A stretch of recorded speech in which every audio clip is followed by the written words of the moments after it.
వృశ్చిక రాశి వారికి ఈ వారం చాలా అనుకూలంగా ఉంది. వృత్తి ఉద్యోగాల పరంగా, వ్యాపార పరంగా మంచి కలుసుబాటుదనం ఉంటుంది. సంతాన అభివృద్ధి కోసం ఎంతగానో ప్రయత్నం చేయడం, దిగులు అనేది ఏర్పడుతుంది.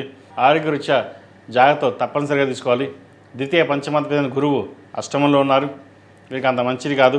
దశమంలో కేతువు అనుకూలంగా లేదు. చతుర్థంలో రాహు ఉన్నారు.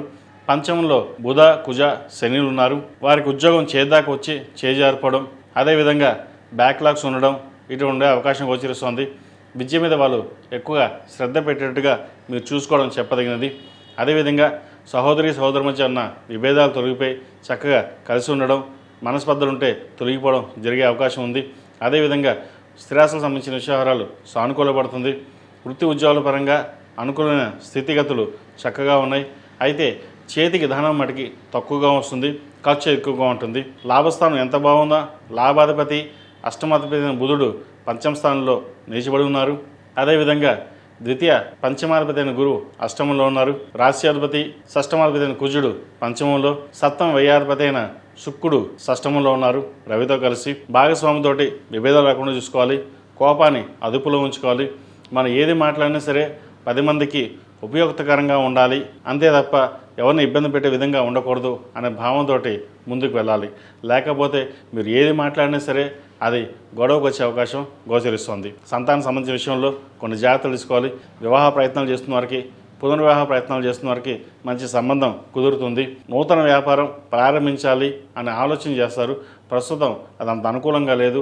వాటి మీద దృష్టి పెట్టకుండా ఆరోగ్యం మీద దృష్టి పెట్టడం చెప్పదగిన సూచన. విద్యార్థులకు కాలం అంత అనుకూలంగా లేదు. ఈ రాశిలో జన్మించిన స్త్రీలకు వృత్తి ఉద్యోగాల పరంగా, వ్యాపార పరంగా కొంత చికాకు అనేది ఏర్పడే అవకాశం గోచరిస్తుంది. అందరూ బాగున్నారు, అందరూ మనవారని అనుకుంటాం, కానీ ఎవరు ఎలాంటి వారో మనకు తెలియకుండా మనకి ఇబ్బంది పెట్టేవారు ఉన్నారనే ఆలోచన ఎక్కువగా ఉంటుంది. అవన్నీ పక్కన పెట్టి దైవానుగ్రహం వల్ల మీ పని మీరు చేసుకోవడం చెప్పదగిన సూచన. 10 మంది బాగుండాలి, మనము బాగుండాలనే ఆలోచన ఏదైతే ఉందో అది నెరవేరుతుంది. భూ సంబంధించిన వ్యవహారాలు, క్రయ విక్రయాలు లాభిస్తాయి. నూతన వ్యాపారం ప్రారంభించడానికి ఇది సరైన సమయం కాదు. ఉన్న వ్యాపారాన్ని చక్కగా నడిపించుకోవడం చెప్పదగిన సూచన. అదేవిధంగా దశమంలో కేతు ఉన్నారు. దైవ దర్శనాలు, దూర ప్రాంత ప్రయాణాలు ఎక్కువగా చేసే అవకాశం గోచరిస్తుంది. ఆరోగ్యరీత్యా కొంచెం ఇబ్బందికరమైన వాతావరణం ఉంటుంది, వాటి విషయంలో జాగ్రత్త వహించండి. ఈ రాశివారు ప్రతిరోజు ప్రతినిత్యం దక్షిణామూర్తి స్తోత్రం, అదేవిధంగా హనుమాన్ చాలీసా పఠించడం చెప్పదగిన సూచన. మంగళవారం నాడు, శనివారం నాడు హనుమాన్ ఒత్తులతో దీపారాయణ చేయండి, మంచి ఫలితాలు సంప్రాప్తిస్తాయి.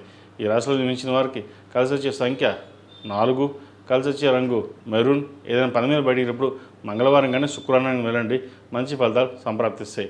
అదేవిధంగా ఆరావళి కుంకుమతోటి మంగళవారం నాడు, శుక్రవారం నాడు మహాలక్ష్మి అమ్మవారికి అష్టోత్తరంతో కుంకుమార్చన చేయండి, మరిన్ని మంచి ఫలితాలు సంప్రాప్తిస్తాయి. ఈ పూజస్టోర్.in పసుపు కుంకుమ నుంచి దేవత విగ్రహాల దాకా అన్ని రకాల పూజలు, వ్రతాలు, గృహప్రవేశం, హోమాది శుభకార్యాలకు కావలసిన పూజా సామాగ్రి అంతా ఒక్కొక్క క్లిక్ తోనే మీ ఇంటి వద్దనే పొందండి. ఈ పూజస్టోర్.in